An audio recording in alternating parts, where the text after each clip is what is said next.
英語聞き流し10分間、名作リスニング、英語テキストと MP3 ダウンロード、その他の物語は、ホームページよりご利用いただけます。88thpp.com 88thpp.com His heart was breaking.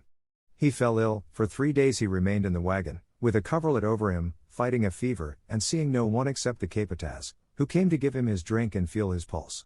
And then he believed that he was lost, and invoked his mother in despair, calling her 100 times by name, "Oh my mother! My mother! Help me! Come to me, for I am dying! Oh, my poor mother, I shall never see you again! My poor mother, who will find me dead beside the way!"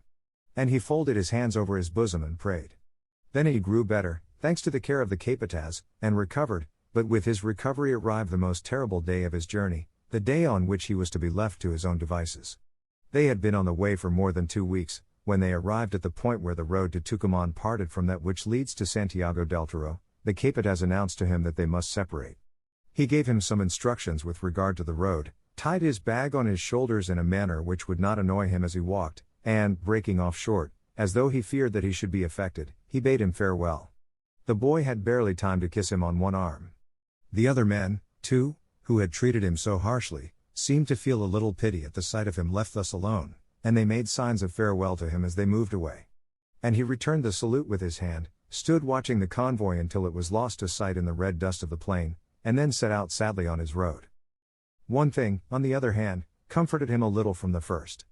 After all those days of travel across that endless plain, which was forever the same, he saw before him a chain of mountains very high and blue, with white summits, which reminded him of the Alps, and gave him the feeling of having drawn near to his own country once more. They were the Andes, the dorsal spine of the American continent, that immense chain which extends from Tierra del Fuego to the glacial sea of the Arctic Pole, through 110 degrees of latitude. And he was also comforted by the fact that the air seemed to him to grow constantly warmer, and this happened, because, in ascending towards the north, he was slowly approaching the tropics. At great distances apart there were tiny groups of houses with a petty shop, and he bought something to eat. He encountered men on horseback. Every now and then he saw women and children seated on the ground, motionless and grave, with faces entirely new to him, of an earthen hue, with oblique eyes and prominent cheekbones, who looked at him intently, and accompanied him with their gaze, turning their heads slowly like automatons. They were Indians. The first day he walked as long as his strength would permit, and slept under a tree. On the second day he made considerably less progress, and with less spirit. His shoes were dilapidated, his feet wounded, his stomach weakened by bad food. Towards evening he began to be alarmed. He had heard, in Italy, that in this land there were serpents. He fancied that he heard them crawling. He halted, then set out on a run, and with cold chills in all his bones. At times he was seized with a profound pity for himself, and he wept silently as he walked. Then he thought, "Oh, how much my mother would suffer if she knew that I am afraid." And this thought restored his courage. Then, in order to distract his thoughts from fear, he meditated much of her. He recalled to mind her words when she had set out from Genoa, and the movement with which she had arranged the coverlet beneath his chin when he was in bed, and when he was a baby, for every time that she took him in her arms, she said to him, "Stay here a little while with me," and thus she remained for a long time, with her head resting on his, thinking. And he said to himself, "Shall I see thee again, dear mother? Shall I arrive at the end of my journey, my mother?" And he walked on and on, among strange trees, vast plantations of sugarcane, and fields without end, always with those blue mountains in front of him, which cut the sky with their exceedingly lofty crests. 4 days, 5 days, a week, passed. His strength was rapidly declining, his feet were bleeding. Finally, one evening at sunset, they said to him, "Tucumán is 50 miles from here." He uttered a cry of joy, and hastened his steps, as though he had, in that moment, regained all his lost vigor. But it was a brief illusion. His forces suddenly abandoned him, and he fell upon the brink of a ditch, exhausted. But his heart was beating with content. The heaven, thickly sown with the most brilliant stars, had never seemed so beautiful to him. He contemplated it, as he lay stretched out on the grass to sleep, and thought that, perhaps, at that very moment, his mother was gazing at him. And he said, "Oh my mother, where art thou? What art thou doing at this moment? Dost thou think of thy son? Dost thou think of thy Marco, who is so near to thee?" Poor Marco! If he could have seen in what a case his mother was at that moment, he would have made a superhuman effort to proceed on his way, and to reach her a few hours earlier. She was ill in bed, in a ground-floor room of a lordly mansion, where dwelt the entire Mequines family. The latter had become very fond of her, and had helped her a great deal. The poor woman had already been ailing when the engineer Mequines had been obliged unexpectedly to set out far from Buenos Aires, and she had not benefited at all by the fine air of Cordova. But then, the fact that she had received no response to her letters from her husband, nor from her cousin, the presentiment, always lively, of some great misfortune, the continual anxiety in which she had lived, between the parting and staying, expecting every day some bad news, had caused her to grow worse out of all proportion. Finally, a very serious malady had declared itself, a strangled internal rupture. She had not risen from her bed for a fortnight. A surgical operation was necessary to save her life. And at precisely the moment when Marco was apostrophizing her, the master and mistress of the house were standing beside her bed, arguing with her, with great gentleness, to persuade her to allow herself to be operated on, and she was persisting in her refusal, and weeping. A good physician of Tucumán had come in vain a week before. "No, my dear master," she said, "do not count upon it, I have not the strength to resist, I should die under the surgeon's knife. It is better to allow me to die thus. I no longer cling to life. All is at an end for me. It is better to die before learning what has happened to my family." And her master and mistress opposed, and said that she must take courage, that she would receive a reply to the last letters, which had been sent directly to Genoa, that she must allow the operation to be performed, that it must be done for the sake of her family.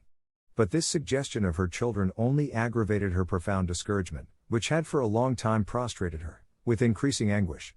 At these words she burst into tears. "Oh, my sons! My sons," she exclaimed, wringing her hands, "perhaps they are no longer alive. It is better that I should die also. I thank you, my good master and mistress, I thank you for my heart. But it is better that I should die. At all events, I am certain that I shall not be cured by this operation. Thanks for all your care, my good master and mistress. It is useless for the doctor to come again after tomorrow. I wish to die. It is my fate to die here. I have decided." And they began again to console her, and to repeat, "Don't say that," and to take her hand and beseech her. But she closed her eyes then in exhaustion, and fell into a doze, so that she appeared to be dead. And her master and mistress remained there a little while, by the faint light of a taper, watching with great compassion that admirable mother, who, for the sake of saving her family, had come to die 6,000 miles from her country, to die after having toiled so hard, poor woman. And she was so honest, so good, so unfortunate. Early on the morning of the following day, Marco, bent and limping, with his bag on his back, entered the city of Tucumán, one of the youngest and most flourishing towns of the Argentine Republic.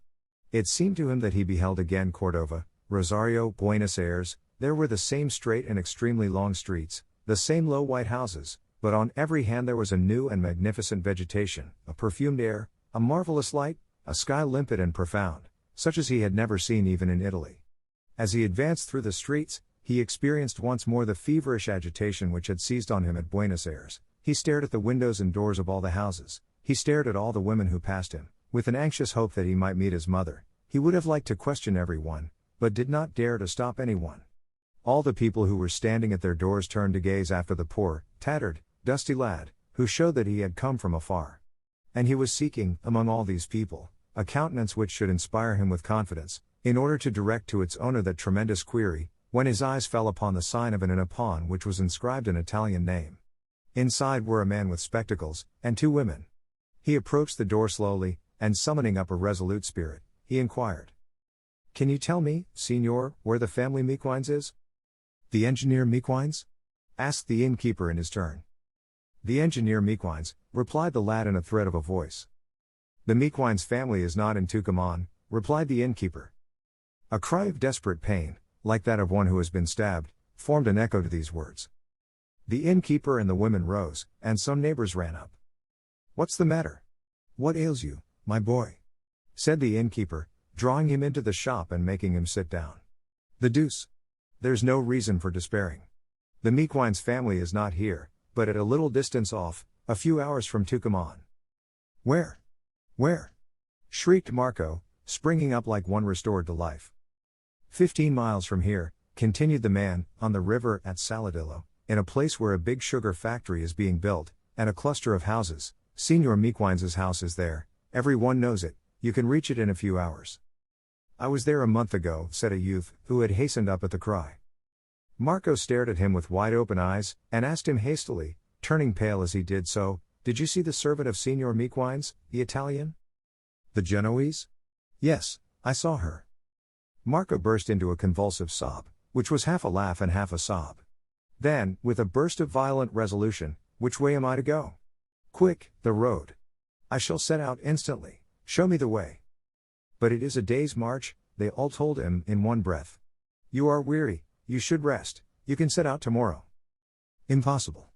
Impossible," replied the lad. "Tell me the way, I will not wait another instant, I shall set out at once, were I to die on the road." On perceiving him so inflexible, they no longer opposed him. "May God accompany you," they said to him. "Look out for the path through the forest. A fair journey to you, little Italian." A man accompanied him outside of the town, pointed out to him the road, gave him some counsel, and stood still to watch him start. At the expiration of a few minutes, the lad disappeared, limping, with his bag on his shoulders, behind the thick trees which lined the road. 英語聞き流し10分間、名作リスニング。英語テキストと MP3 ダウンロード、その他の物語は、ホームページよりご利用いただけます。88thpp.com 88thpp.com